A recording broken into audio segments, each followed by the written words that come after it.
Raidījumu atbalsta Veselības centrs 4, Medicīnas sabiedrība ARS un Latvijas aptieka.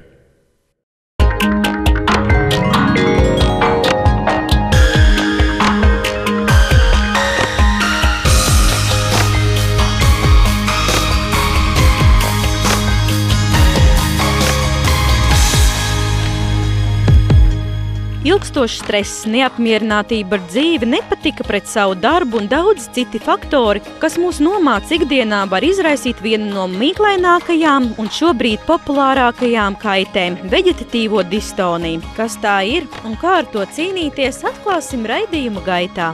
Es zinu, ka man būtu jāiet pie ārsta, jo katru dienu izjūtu galvas reiboņus, ir liels nespēks, ik pa laikam arī uznāk panikas lēkmes. Esmu dzirdējusi par tādu kā veģetatīvo distoniju. Tāpēc nevaru saprast, vai tas varētu būt šis gadījums un ar ko man būtu jārēķinās un kas būtu jādara. Mūsu šīs dienas studijas eksperti – doktore Aīda Smiļģe, Medicīnas sabiedrības ARS, neiroloģe, elektroencefalogrāfijas speciāliste, Latvijas neiroloģu biedrības biedre un Latvijas sāpju izpētes biedrības biedre. Doktore Inga Zārde, Medicīnas sabiedrības ARS, psihiatre, Rīgas Stradiņu universitātes doktorante psihiatrijas specialitātē, vairāku medicīnisku publikāciju autore un līdzautore, Latvijas psihiatru asociācijas biedre. Doktore Ruta Plotniece, Veselības centra 4, Juglas klīnikas galvassāpju kabineta vadītāja, specializējusies neiroloģijā, neirosonoloģijā, dibinājusi Baltijas galvassāpju pacientu biedrību un ir tās valdes locekle. Doktore Karīna Vernere, certificēts ģimenes ārsts, arodārsts, Veselības centrā 4, konsultē pacientus par internās medicīnas problēmām. Jana Navniece, Latvijas aptieka farmaceite, studē Latvijas Universitātes medicīnas fakultātes doktorantūrā, Latvijas Nīderlandes farmaceita apmaiņas programmas dalībniece. Vai stress ir drauds mūsu veselībai? Stress veido divu faktoru. Viens, kā es šo dzīvi saprotu un kā es ļaujos šim spiedienam. Jo katrā ziņā stresa situācijās tā ir apkārtējā vide, kā es viņu uztveru un kā es viņu uzreaģēju. Predispozīcija uz to, kā cilvēks stresu panes, ir iedzīta. Te ir jārunā arī par ģenētiku, un līdz ar to katram tās izpausmes var būt, tās savādākas. Vienam sāp galva, citam varbūt sāp mugura, citam parādās garastāvokļa problēmas, citam vēl kaut kas. Pie stresa, principā, mēs saspringst mums plācu joslas muskuļi, saspringst mūsu perikraniālie, jeb ap galvaskausa lokalizētie muskuļi, un tas rada dažādas šīs te slimības izpausmes. Biežāk tās slimības, ar ko saskarās neirologs, ir galvas sāpes, sāpes sprandā un garastāvokļa svārstības. Stress izturība mācās ģimenē. Tad kā māte izturēsies pret bērnu, cik būtu stabila ģimene. Arī trūcīgi ekonomiski apstākļi var nozīmēt, ka šis cilvēks nebūs izturīgs, un tad aiziet tā reakcija. Tā tad somatizācija, kas izpaužās vai nu kā tīri psihiski, vai arī tīri iekšēju orgānu darbības traucējumi. Tāpēc starptautiskā klasifikācijā ir izveidot šīs te īpašo sajūtu apraksts, kuru gadījumos pacientam noteikti ir šie te somatiskie traucējumi un tikai. Tie nogurums, galvas sāpes, reiboļi, vājums sajūtu, dažādas muskuļu sāpes, kur tiek veikts diezgan daudz izmeklējumu. Un kopsumā pie ģimenes ārsta kādos 50% gadījumos neatrodam smagas somatiskas kaitas un ilgnācis pārliecināt pacientu, ka viņš ir vesels. Izņemot, nav vesela dvēsele, varbūt psihiskā izturība pret šo stresu. To sauc par to veģetatīvo distoniju? Jā, kuras gadījumos pacients jūtas slikti. Un visbiežāk ir tā, ka stresa situācijā jau pacients saņemās, kā saka, un tās izpausmes nav. Slimība parādās kaut kādu laiku pēc stresa situācijas. Un īpaši es gribētu piezīmēt, ka ļoti bīstams ir ilgstošs, kaut arī varbūt ne tik liels, bet ilgstošs stress ilgā laika periodā. Tad šie pacienti visbiežāk, viņi finālā nonāk vai nu pie neirologa, vai nu pie psihiatra. Tā ir. Jā, tas tikai pierāda kārtējo reizi, ka viens simptoms var būt arī nekas nopietnis, bet arī varbūt viss kaut kas. Kā jūs kā Ģimenes ārsts kā terapeits, ko jūs iesakat darīt? Kāda ir tas cikls, kā jūs virzat šo cilvēku? Patiesībā visi tie galvas reiboņi, galvas sāpes, kuri tiešām lielākoties ir vegetatīvas distonijas izpausme, ir tikai viena sadaļa, tai vegetatīvo simptomu kompleksā, kas cilvēkam var būt. Ļoti bieži arī sāpes sirds rajonā, kur cilvēki arī apraksta šīs sajūtas, ka viņi bez mazliet tā kā mirst nost. Izmeklēt šos te pacientus. Mēs nekādas rupjas patoloģijas neatrodam. Un tieši tāpatās arī ar kuņģzarnu trakta saslimšanām.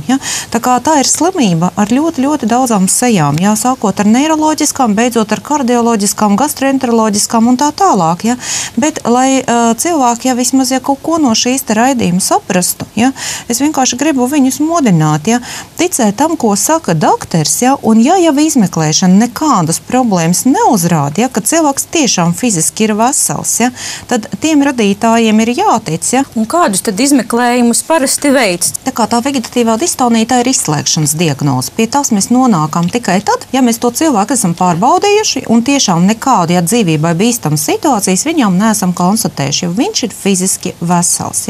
Tad mēs stādam diagnozi, ka tā ir vegetatīvā distonija. Kādi izmeklējumi ir vajadzīgi? Ļoti daudzi, sākot no parastām laboratoriskām analīzēm, beidzot ar funkcionālo diagnostiku. Tie var būt sirds funkcionālie slodzes testi, ehokardiogrāfijas, veloergometrijas. Tā ir asinsvadu diagnostika, ko ļoti bieži ar vienu pielieto neiroloģijai, tīpaši cilvēkiem, kuri nāk ar vegetatīvām neiroloģiskām izpausmēm. Tas ir datortomogrāfijas, magnētiskās rezonances, bet tas nenozīmē, ka cilvēkam tagad jāiet un uzreiz viss pēc kārtas ir jādara. Protams, tā kā šeit ir vajadzīgs tas diriģents, un diriģents šajā situācijā ir ārsts. Tad palūkosimies, kādus diagnostikas metodus parasti rekomendē kā primārās jautājumos, kas ir skarti ar stresu, neiroloģiju vai aizdomām par veģetatīvo distoniju.